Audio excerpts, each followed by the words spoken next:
Hey guys, welcome back to Reserved Investments on YouTube.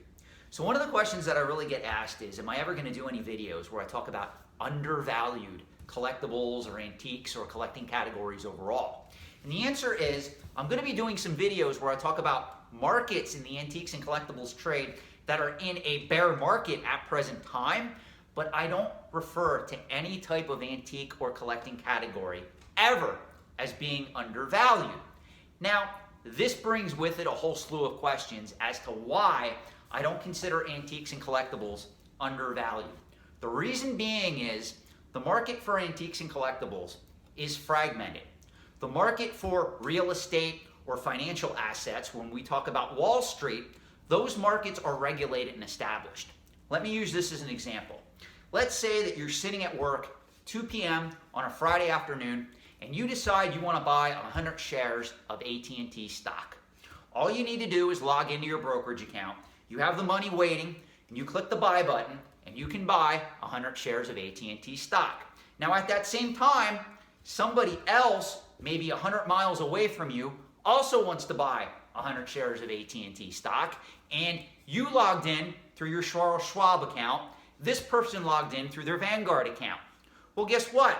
If both of you click that button around the same time, pretty much you're both going to pay relatively the same price for those same 100 shares of AT&T stock. That's an example of a regulated and established marketplace. Let me give you another example. Let's say that you list your home for sale through a realtor who he or she knows what she's doing, and she lists it on the secondary market. Anybody should be able to log in on realtor.com, enter your city, state, and or zip, and your listing of that particular house should come up. That's another example of an established and regulated marketplace. Those marketplaces are established and or regulated by a set of laws and or procedures that govern their existence. For instance, Wall Street is pretty much regulated by the SEC, Securities and Exchange Commission. So those marketplaces pretty much operate the same way.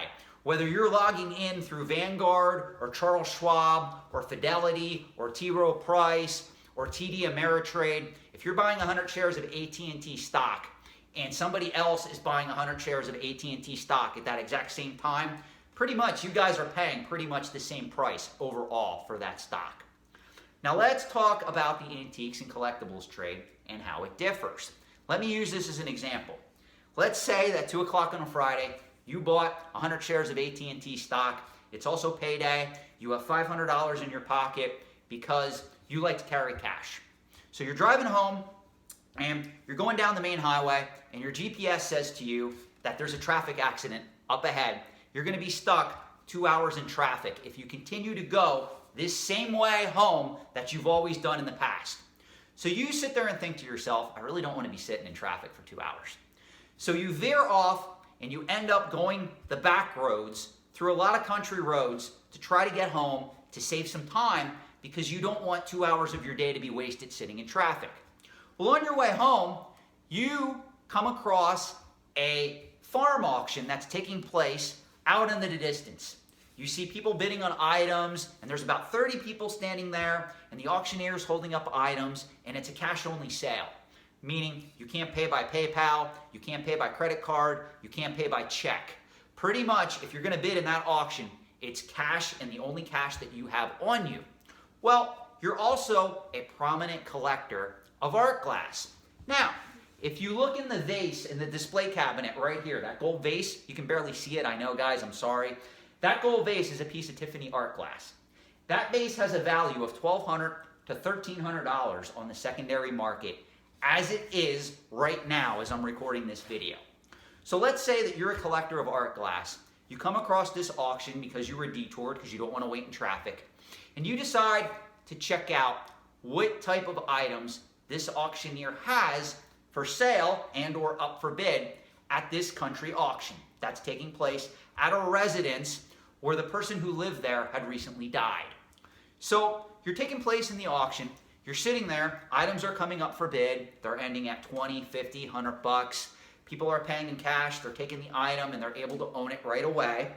Well, the auctioneer reaches into a box and he pulls out that Tiffany vase that you know has a value of $1,200 to $1,300 on the secondary market.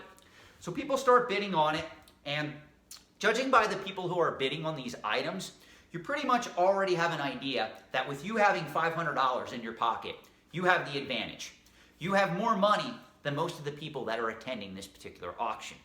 So the auctioneer starts that item's bid at $50 and immediately a hand goes up.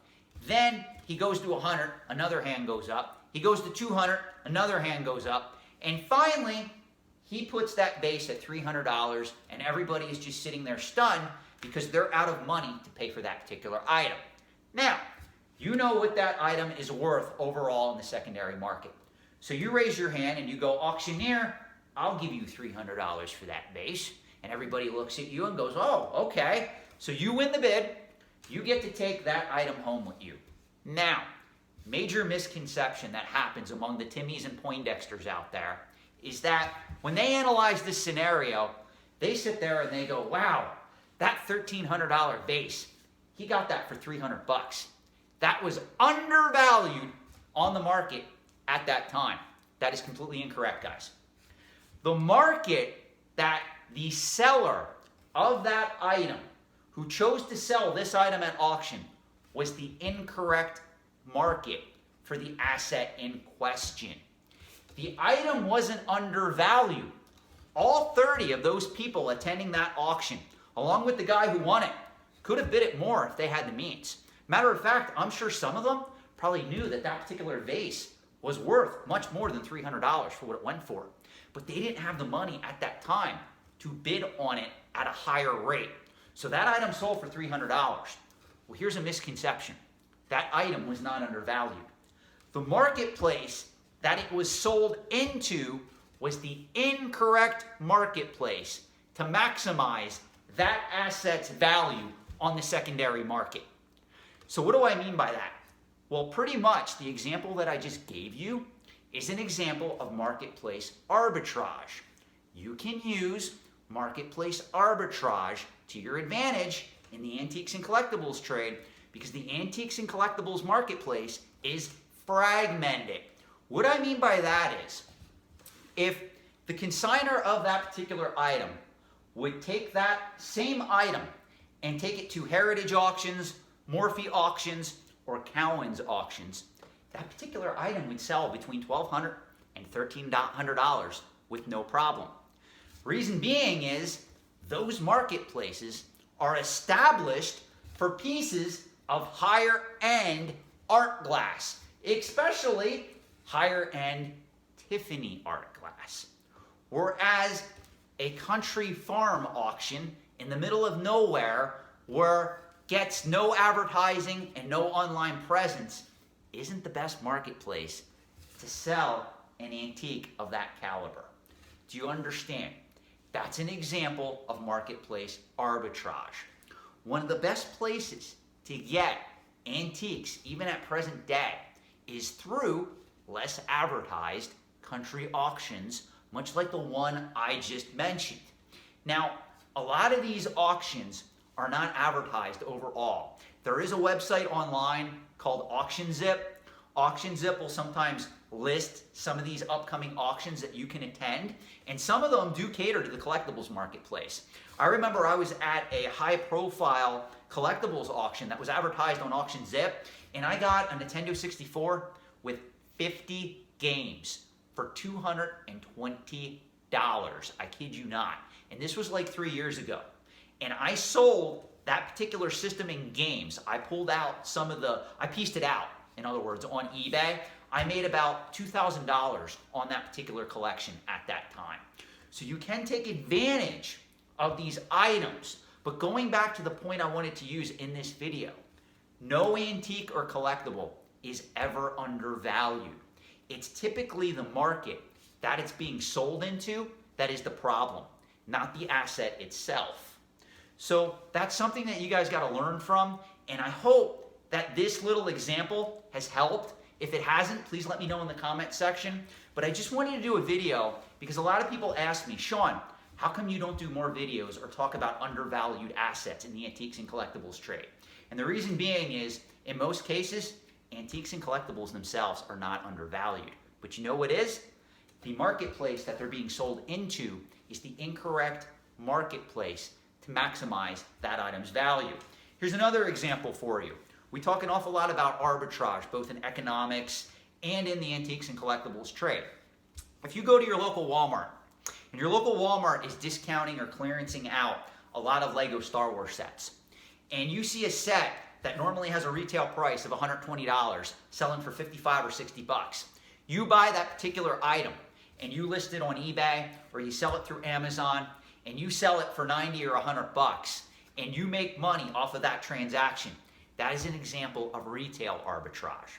Now, some would argue that Walmart sold that particular asset at an undervalued price. Well, ironically, Walmart did not undervalue that item. Walmart simply cleared out the item to clean up or clear up shelf space for other upcoming Lego sets that they're going to put out for sale at the full retail price. The person who took advantage of that simply engaged in retail arbitrage. So that is an example of retail arbitrage, and I also give you an example of marketplace arbitrage. If this video has been helpful at all, please let me know in the comment section. Please feel free to like and subscribe to this channel for more tips when collecting, speculating, and/or investing in antiques and collectibles. Thanks, guys, and have a great night.